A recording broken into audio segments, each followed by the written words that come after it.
हे मित्र, आप मेरा एक छोटा सा काम कर दो। उद्धव कहते हैं मित्र बताओ, एक क्षण में तुम्हारा काम कर दूं।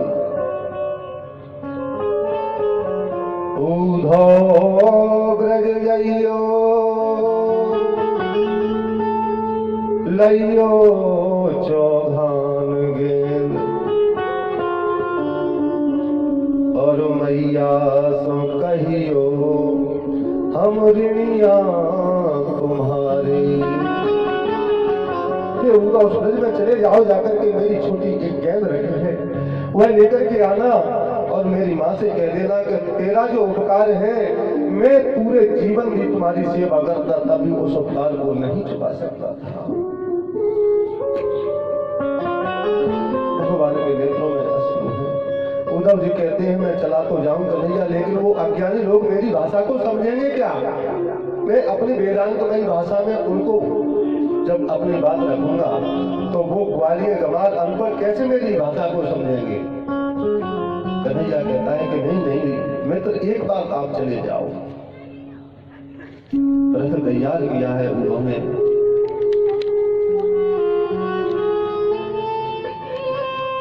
रथ लेकर के पहुंचते हैं, ब्रजमंडल के लिए यात्रा कर रहे हैं। और इधर प्रिय सज्जनों, हमारे ग्वाल वालों की क्या दशा है। ग्वाल वाल प्रातः काल आते हैं, जहां से मथुरा मंडल का रास्ता है उस रास्ते पर आकर के ग्वाल वाल खड़े हो जाते हैं। कन्हैया परसों की कह करके गया था, अब कन्हैया आज आता होगा, कल आता होगा। मेरे भाई बहन, वह ग्वाल वाल चाहते तो मथुरा प्रातः काल जाकर के और सायकाल वापस भी आ सकते थे, लेकिन उस मित्रता की, उस प्रेम की पराकाष्ठा को हमारे ग्वाल वाल दिखलाते हैं कि सच्चा प्रेम क्या होता है। वह गोपियां जा सकती थी, वह ग्वाल वाल भी मथुरा जा सकते थे मिलने के लिए, लेकिन नहीं। प्रेम की पराकाष्ठा तब है जब हमारा प्रेमी जिस हालत में है, जहां है वहां खुश रहे, बस उसके लिए हम कामना करते रहे। इससे ज्यादा प्रेम और कुछ नहीं चाहता। ग्वाल वाले प्रतीक्षा करते हैं कि हमारा कन्हैया अब आता होगा। सुबह आते हैं, सायकाल लौट चले जाते हैं, प्रातः काल होता है फिर आ जाते हैं। आज खड़े हैं उस रास्ते पर और उद्धव जी आ रहे हैं। सभी कहते हैं ग्वाल वाल, अरे भैया जल्दी छुप जाओ, जल्दी छुप जाओ, मुझे लगता है कि हमारा कन्हैया वापस आ रहा है। रथ को देखा दूर से ही, सभी ग्वाल वाले छुप जाते हैं। बोले जैसा ही राधिका आए उसको जमीन पर डाल लो, धूल घूसित कर दो। ये प्रेम है। सभी छिपे, एक ग्वाल खड़ा हुआ है। उसी समय उद्धव का रथ आकर के खड़ा हुआ सामने। ग्वाल से कहा नमस्कार करूं, मैं मथुरा से आया उद्धव, कृष्ण का मित्र। जैसे ग्वाल वालों ने बात सुनी, सब निकल करके बाहर आ गए। अरे ये तो हमारा कन्हैया नहीं, उसका मित्र आया है।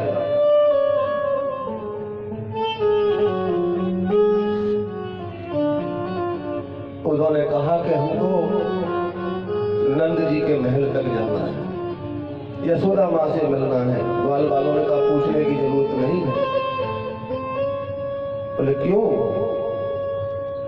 जिस दिन से बोले हमारा कन्हैया इस ब्रज को छोड़ करके गया है, उस दिन से ये जो जल की धारा बहती हुई आ रही है, सभी जितने हमारे नंद महल में निवास करते हैं और स्वयं हमारे मैया यशोदा और बाबा नंद के नेत्रों से अश्रु एक क्षण के लिए बंद नहीं हुए।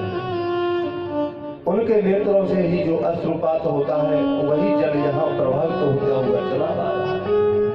चले जाओ, इस जल को देखते देखते चले जाओ, नंद महल तक पहुंच जाओगे।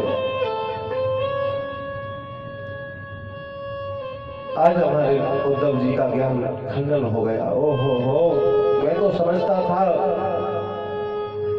कि मैं कृष्ण का मित्र हूं, लेकिन देख करके उद्धव का हृदय गदगद हो गया। उद्धव पहुंचे हैं मेरे भाई बहन महल में। जाकर के उद्धव ने देखा मैया एक पालना झुला रही है और हमारे नंद जी बैठे हुए रुदन कर रहे हैं। नमस्कार किया, बाबा प्रणाम करूं, मैया प्रणाम करूं। मैया कहती है कौन हो तुम? बोले मैं मथुरा से आया, उद्धव कृष्ण का मित्र। अरे चुप हो जा, चुप हो जा, मेरा लाला जाग जाएगा। इस पालने में लाला को मैं झुला रही हूं, वो जाग जाएगा। मैया की समाधि लगी हुई है। जैसे ही ये बात सुनी, उद्धव सोचते हैं आहा क्या प्रेम है इस ब्रज का, वर्णन नहीं किया जा सकता। अवर्णनीय प्रेम है, अवर्णनीय। अब यही बात हमारे ब्रज की जो गोपी हैं, जो ब्रज की स्त्रियां हैं, उनको पता लग जाती है। गोपों ने जाकर के कहा मथुरा मंडल से एक रथ आया हुआ है। केवल रथ की बात सुनी, बोले मथुरा से रथ आया है। गोपियों ने सोचा कि मेरा श्याम सुंदर आ गया और दौड़ पड़ी, वहां से एकदम से दौड़ लगा दी है।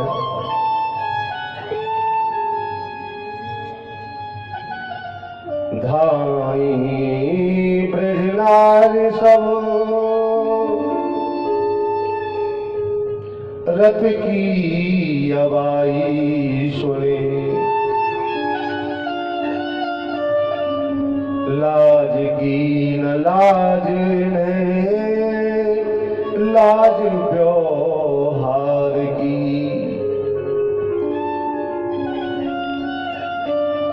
बोले इनको कोई लज्जा नहीं, केवल प्रेम, कृष्ण प्रेम में इतनी बहादुर है, इनको किसी की कोई लाज शर्म नहीं है। दौड़ती हुई गोपियां दौड़ती हुई चली जाती हैं। वे चल चली है संग रंग ना निहारने को, और सारी ना संभारे रंच बदलने उघार की।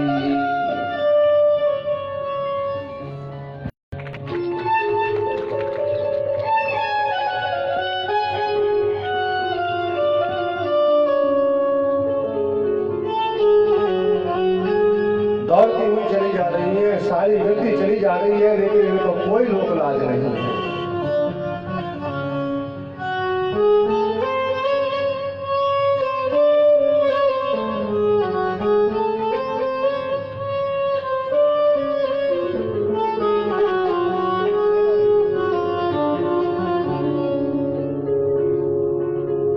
मेरे भाई बहन, इतना अवर्णनीय प्रेम गोपियों का, इनको कहां तक वर्णन करूं।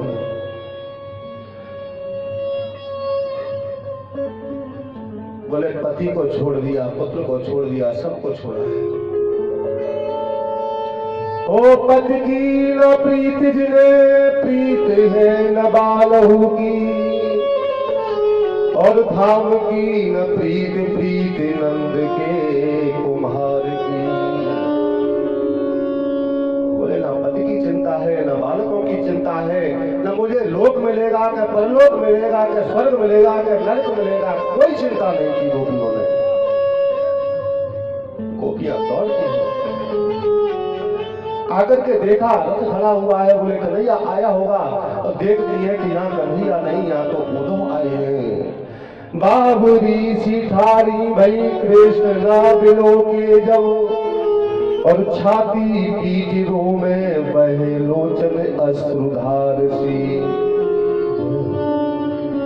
नेत्रों से अश्रु निकल रहे हैं, छाती पीट पीट करके रोने लगी गोपियां। हे भगवान तुमने क्या कर दिया, क्या कर दिया।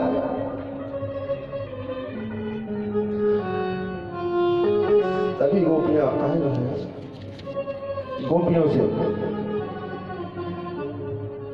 आज हमारे उद्धव कहते हैं जो ज्ञान का अहंकार है गोपियों से। बोले गोपी तुम इतना प्रेम उस नंद के लाला से करती हो, इतना कहीं परमात्मा के चरणों में प्रेम लगाया होता तो वह परमात्मा तुमको प्राप्त हो जाता। इन्होंने कहा कि उद्धव मैं योग और ध्यान नहीं कर सकती। बोले योगी जन केवल योग करते हैं, लेकिन हमने तो योग और ध्यान दोनों को धारण किया है। योग क्या है? हमने अपने घर परिवार पति बालक सबको त्याग करके केवल उस श्री चरणों में अपने मन को तटस्थ किया है और उसी का ध्यान चिंतन रहता है 12 महीने 24 घंटे।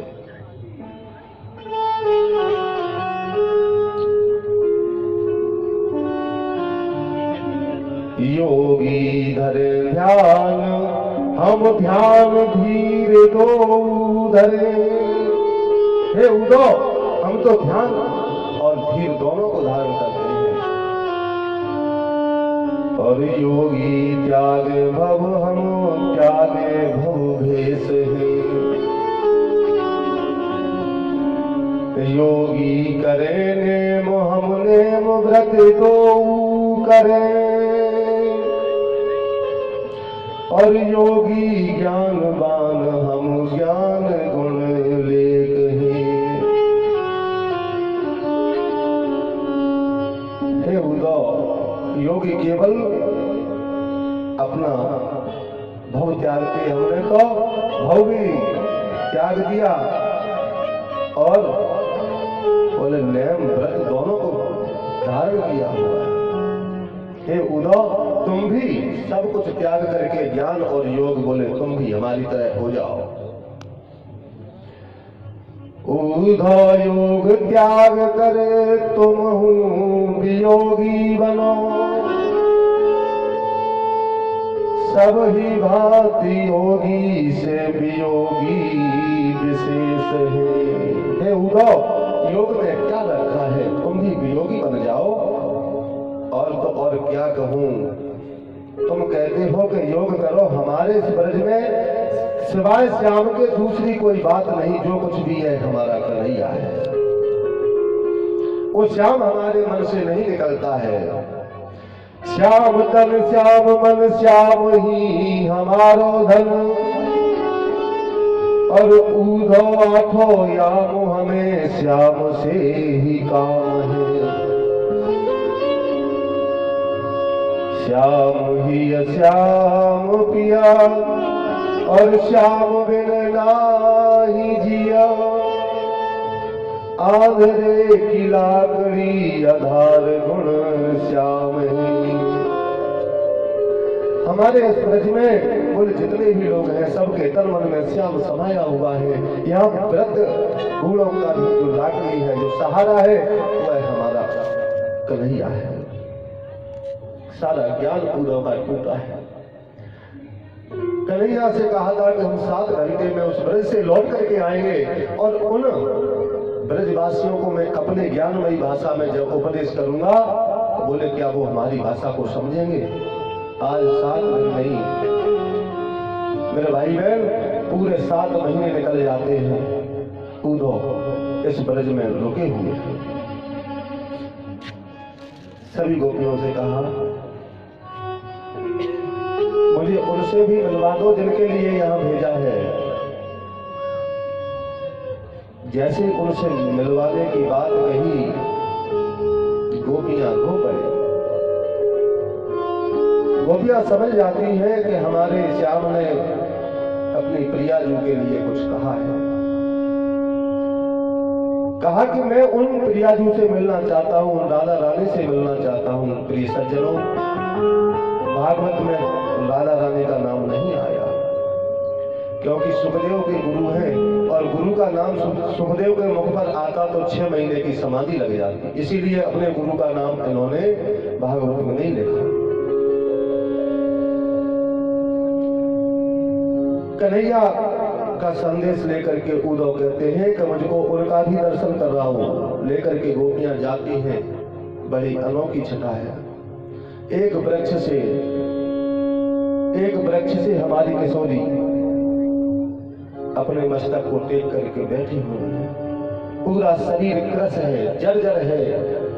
जिस दिन से श्याम सुंदर गए उस दिन से लेकर के आज तक उन्होंने जलपान नहीं किया,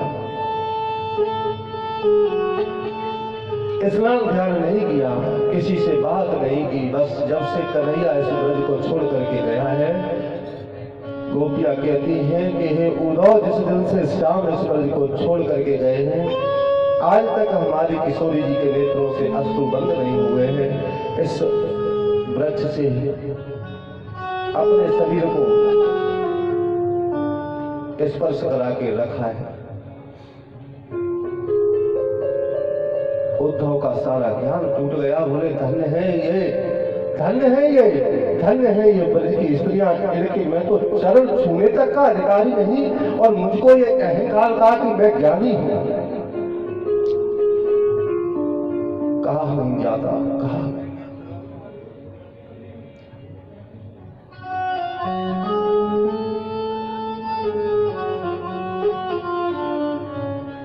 नेत्रों में अश्रु है उदों के।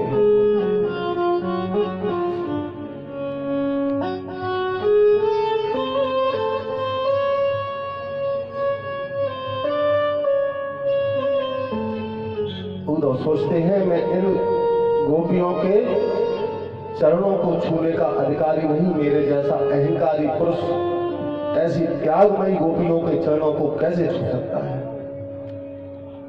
मैं इन गोपियों की जो चरण रज है बस इसी का अधिकारी हूँ। उद्धव लेट जाते हैं, राधा रानी के श्री चरणों की जो धूल है उसको अपने मस्तक पर लेकर के चढ़ाने लगे। ध्यान भूल गए उद्धव तो मैं ज्ञानी हूँ, मैं उद्धव हूँ, गोपी बन जाते हैं। मन में भाव आ गया कि ऐसा निर्मोही, ऐसा त्यागी संकल्प लेते हैं, कहते हैं कि कुछ कहना चाहोगी श्री जी।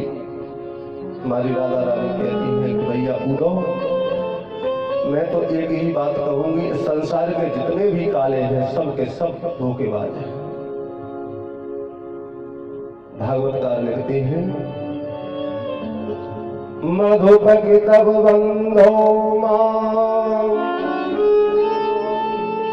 इस प्रसंग्रे शपथ। अब उद्धव भी काले हैं, कन्हैया भी काला है, तो आज हमारी श्री जी कहती हैं एक पुष्प पर बैठा हुआ काला भ्रमर है। बोले तू बड़ा निर्मोही है, जिस तरीके से तू पुष्प से पराग लेकर के उस पुष्प को छोड़ करके चला जाता है, उसी तरह जितने भी संसार के लोग हैं सब, वह कन्हैया भी हम सब का हृदय खींच करके और उस मथुरा में जाकर के बैठा है। उद्धव जी ने कहा कि श्री जी आप कुछ कहना चाहें, मैं जाऊंगा और मैं संकल्प लेता हूं आज सूर्य अस्त होने से पहले उस कन्हैया को मैं तुम्हारे सामने लाकर के खड़ा कर दूंगा। श्री जी ने कहा कि नहीं देवी। श्री जी कहती हैं कि उद्धव, मेरा शरीर केवल यहां पर है,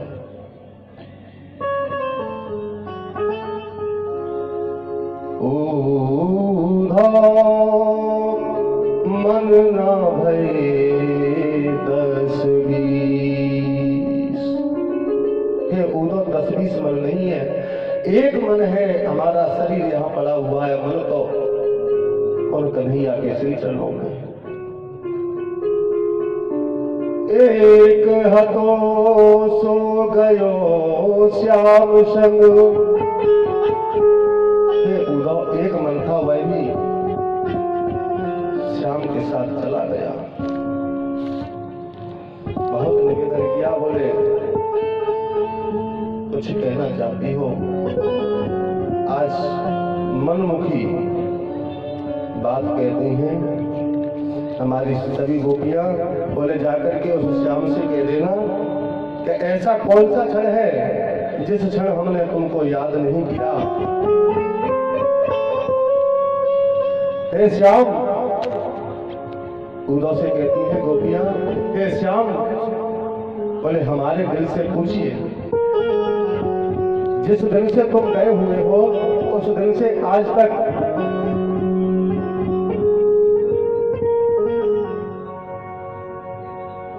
गोपियां सब सुंदर संदेश भेजती हैं। श्याम सुंदर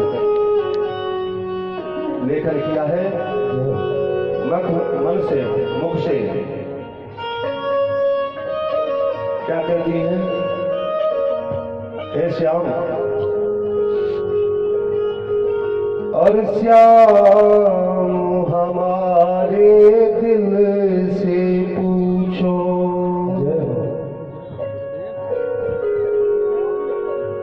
श्याम हमारे दिल से पूछो, कितना तुमको याद किया, श्याम हमारे दिल से पूछो, कितना तुमको याद किया, याद में तेरी बंसी वाले जीवन यूं ही निकाल दिया, श्याम हमारे दिल से पूछो, कितना तुमको याद किया, श्याम हमारे दिल से पूछो।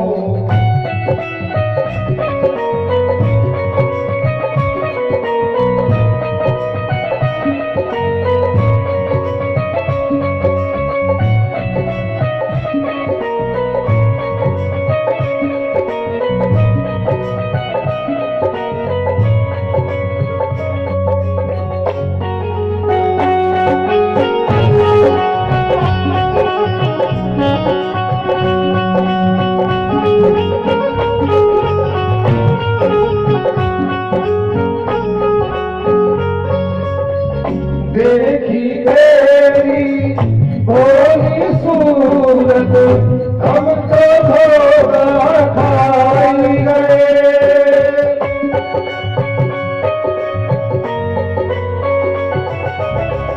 देखी तेरी भोली सूरत हम तो धोखा खाई गए, तेरी मोहन मीठी मीठी बातों में हम आई गए, हर गए जीवन में सब कुछ, फिर भी तुमको याद किया, श्याम हमारे दिल से पूछो, कितना तुमको याद किया, श्याम हमारे दिल से पूछो।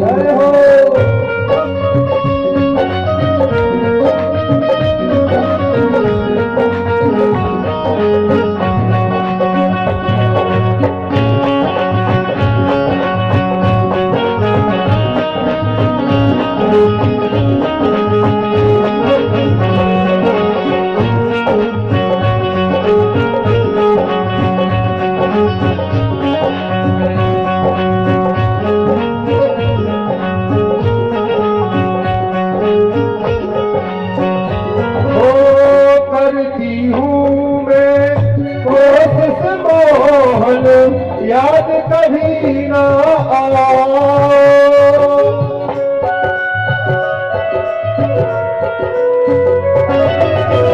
करती हूँ मैं कोशिश मोहन, याद कभी भी ना हो सके तो तुम भी मोहन दिल से मेरे निकल जाओ, हो सके तो मेरी मोहन दिल से मेरे निकल जाओ,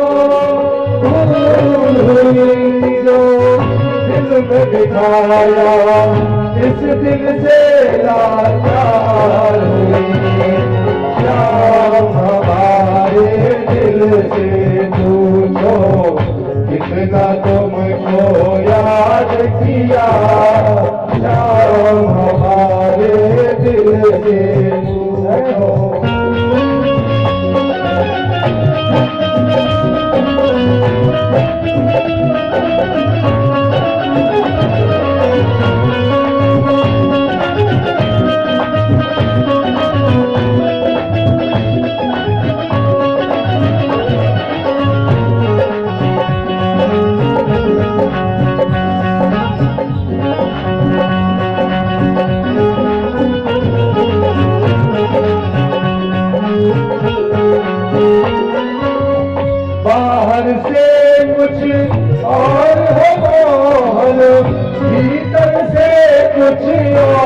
हो तुम,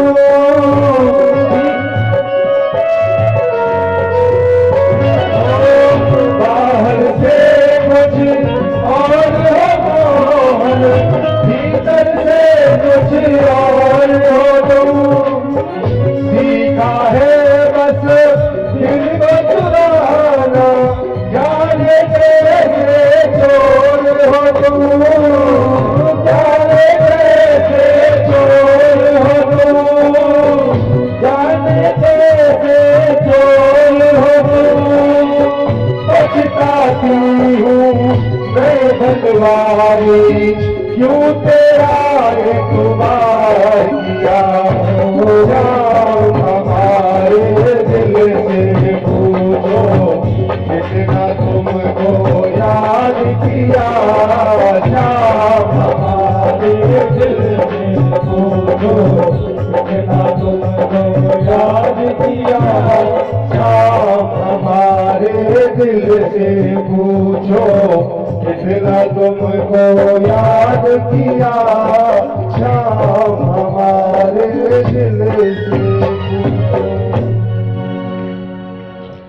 श्याम, हमारे दिल से पूछो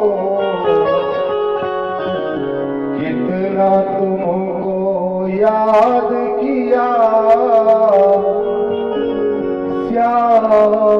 हमारे दिल से पूछो। सुंदर संदेश दिया उद्धव जी लेकर के चले मथुरा मंडल के लिए। जितना भी ज्ञान था सब टूट जाता है और पश्चात में उद्धव जी पहुंचे कन्हैया के पास, मुस्कुरा रहे हैं, लेटे हुए हैं, झूल रहे हैं।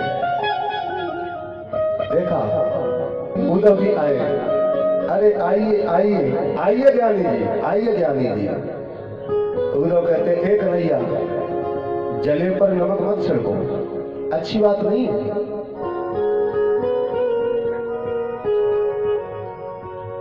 बोले मेरे अंदर जो ज्ञान का अहंकार था प्रभु सब टूट गया। भगवान हंसते हैं, बोले मैंने कब कहा, मेरा तो एक ही कदम है, जहां अहंकार रहता वहां मैं नहीं रहता, और जहां मैं पहुंच जाता हूं वहां अहंकार को रहने नहीं देता। इसलिए हे उद्धव, कैसा रहा सफर ब्रज का। उद्धव ने कहा कि कन्हैया तू बड़ा निष्ठुर है, इतना निष्ठुर है जिसका वर्णन नहीं किया जा सकता। उन गोपियों की हालत देखो, जिस दिन से तू ब्रज छोड़ करके आया है, ना भोजन किया है, ना पानी पिया है, सबके नेत्रों में अश्रु बिंदु निकलते रहे। उद्धव कहते हैं चलो खड़े हो जाओ। कहाँ चले? अरे बोले मैं गोपियों से कहते आया हूँ सूरज तो होने से पहले तेरा दर्शन वहां करवाना है। भगवान कहते हैं उद्धव जरा एक क्षण के लिए अपने नेत्र बंद करो। जैसे ही नेत्र बंद किए और आवाज लगाए उद्धव नेत्र खोलो, और जैसे उद्धव ने नेत्र खोले तो क्या देखते हैं कि श्री जी हमारी प्रिया रानी राधिका रानी जी भगवान के पास बैठी हुई है। जितनी भी गोपियां सब टोली बना करके खड़ी है। उद्धव ने देख करके चरण पकड़ लिए, बोले कन्हैया क्या लीला है। बोले हे उद्धव, मैं अपनी प्राण प्रिया राधिका से एक क्षण के लिए दूर नहीं रहता। ये गोपियां भी मेरा हृदय है और बिना हृदय के प्राण रह नहीं सकते। राजा परीक्षित कहते हैं गुरुदेव ये क्या लीला है। शुक्राचार्य जी कहते हैं तो राधा और कृष्ण कोई अलग तत्व नहीं है। अगर भगवान विष्णु के अवतार कृष्ण हैं तो लक्ष्मी का अवतार रुक्मिणी, भगवान विष्णु का अवतार राम है तो लक्ष्मी का अवतार सीता जी। फिर यहाँ पर भगवान विष्णु का अवतार कृष्ण है तो ये राधा रानी कौन है। बोले राधा रानी शुक्राचार्य जी कहते हैं पूरे संसार का कुछ ना कुछ आधार होता है। यदि यह मंच लगा है तो इसका आधार पृथ्वी है। इस मंच पर हम लोग बैठे हुए हैं तो हमारा आधार ये मंच है। और पृथ्वी का आधार शेष है, बिना आधार के कहीं कुछ नहीं है। और पूरे संसार का, इस जगत का आधार है, वह है परमात्मा। तो बोले उसका आधार है, बस वही राधा है। अगर हम 100 बार आधार आधार शब्द का प्रयोग करें तो राधा शब्द की व्युत्पत्ति होती है। बोलिए, आधार आधार आधार आधार राधा राधा राधा, कब राधा बन जाता है पता नहीं। हमारे भागवतकार कहते हैं एक राधा माधव रूपम, और कृष्ण राधा स्वरूपामयी राधा कृष्ण स्वरूपिणम। और एक ही ज्योति के दो अंश हैं, राधा और कृष्ण दो नहीं है। जो राधा है वही कृष्ण है, और जो कृष्ण है वही राधा है। इस प्रकार से आज सुंदर तरीके से सभी जितने भी हमारी गोपियां हैं ये चली जाती हैं। इधर भगवान